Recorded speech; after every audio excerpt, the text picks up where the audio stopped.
Well, in Democracy 2010 tonight, early voting for the general election in Baltimore County really has been a big hit so far. Sites around the county say they are seeing lines. Now, though it's still too early to see if the numbers will affect next Tuesday's turnout, Rosie's back with more on this story. Rose? Well, Kelly, no one can tell for sure yet why more people seem to be coming out for early voting this time around. But so far, the turnout has been way better than the primary. And for many, early voting was like voting on Election Day. Many folks thought that by voting early, they could avoid the lines on Election Day. Wrong. Next person, number 2, at the table.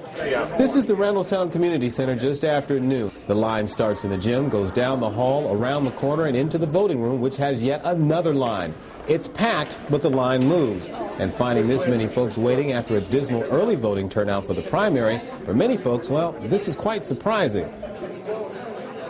I did not expect the crowd I saw here today, and I'm glad I came. And my wife had told me, oh, won't be that many people. I said, are you kidding?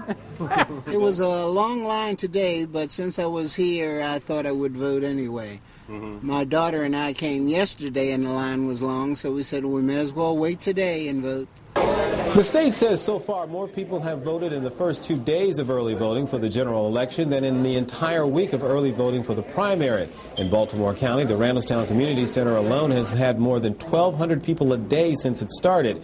County Elections Board Director Katie Brown says the brisk turnout has really been surprising because they really didn't know what to expect. Between Randallstown and Honeygo, they've been our two busiest, and now Catonsville, our Bloomsbury Center, where our office is located, is starting to pick up too. We've had great turnouts at those 3 places, and the other 2, Towson and North Point Library, are right there behind them. Brown says she doesn't think that with so many people voting early that it will take away from next Tuesday. Many folks say they would have voted on Tuesday, but they have other commitments, and early voting makes things convenient and easier, even though they had to wait. And we happen to be in a position to do it today because I was coming to swim and it was right here. And how about you, ma'am? The same thing? Same. Just convenient? Just closer. And now, it was the time to do it. I don't know, it's over.